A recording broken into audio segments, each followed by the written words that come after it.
এবার জোরালো হচ্ছে শিক্ষার্থীদের কোটা বিরোধী আন্দোলন। রাজধানীর শাহবাগ মোড়ে সড়ক অবরোধ করে বিক্ষোভ করেন ঢাকা বিশ্ববিদ্যালয়ের শিক্ষার্থীরা। কোটা বাতিল না হলে কঠোর কর্মসূচির হুঁশিয়ারি দেন তারা। এদিকে বৈষম্যমূলক পেনশন স্কিম বাতিলের দাবিতে টানা চতুর্থ দিনের মতো কর্মবিরতি পালন করছেন পাবলিক বিশ্ববিদ্যালয়ের শিক্ষকরা। বিস্তারিত মাহবুব কবির চপলের রিপোর্টে।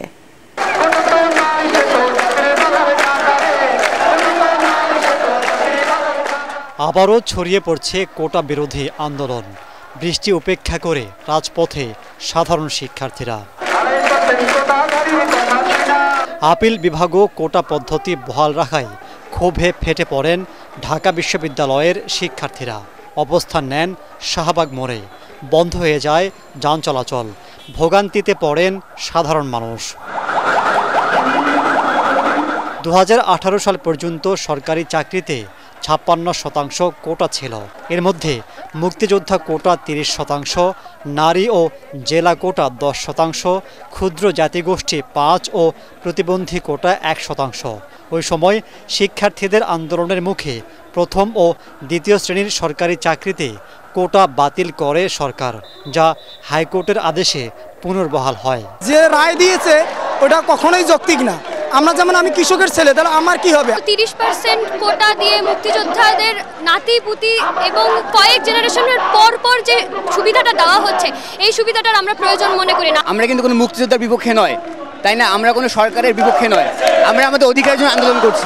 নারী হয়ে আমাদের ভাইদের কাঁধে কাঁধ মিলে আজকের আন্দোলনে শামিল হয়েছে। আমরা এই ধরনের বৈষম্যমূলক কোটা চাই না। আমরা চাই ওই 18 পরিপত্র যেটা, ওটা পুনর্বহাল থাকুক এবং কোটা কথা একেবারেই বিনাশ হয়ে যাক। আমরা তেমনটা চাচ্ছি না। এর আগে ক্যাম্পাসে বিক্ষোভ মিছিল করেন শিক্ষার্থীরা। শিক্ষার্থীদের আন্দোলনে অচল দেশের পাবলিক বিশ্ববিদ্যালয়গুলো। দাবি আদায়ে অনড় সব পক্ষ। এই অবস্থায় মূল্যবান সময় নষ্ট হচ্ছে শিক্ষার্থীদের। এদিকে পেনশন স্কিম প্রত্যয় প্রত্যাহার সহ 3 দফা দাবিতে অব্যাহত আছে শিক্ষকদের আন্দোলন। ফলে স্থবির হয়ে পড়েছে বিশ্ববিদ্যালয়ের সব কার্যক্রম। 4 দিনেও সরকারের পক্ষ থেকে সাড়া না পেয়ে আন্দোলন চালিয়ে যাবার সিদ্ধান্তে অনড় শিক্ষকরা। প্রত্যয় স্কিমটাকে প্রত্যাখ্যান করেছি। সেটি সিগনেচার যেটা আমরা কালেক্ট করেছিলাম সেটা কম্পাইলড ফর্মে শিক্ষামন্ত্রীর কাছে আমরা দিয়ে এসেছিলাম, কিন্তু এর পরবর্তী তার কোনো ফলো আপ মিটিং আসলে হয়নি। আমরা কালকে বিশ্ববিদ্যালয় শিক্ষক সমিতি ফেডারেশনের সভা করেছি। আমাদের 35টি বিশ্ববিদ্যালয় বলেছে যে এই আন্দোলন আমাদের দাবি আদায় না হওয়া পর্যন্ত, আমাদের আত্মমর্যাদা আমরা ফেরত না পাওয়া পর্যন্ত আমরা আন্দোলন চালিয়ে যাব। 2016 সালেও বেতন বৈষম্য প্রত্যাহারের দাবিতে কর্মবিরতি পালন করেন শিক্ষকরা।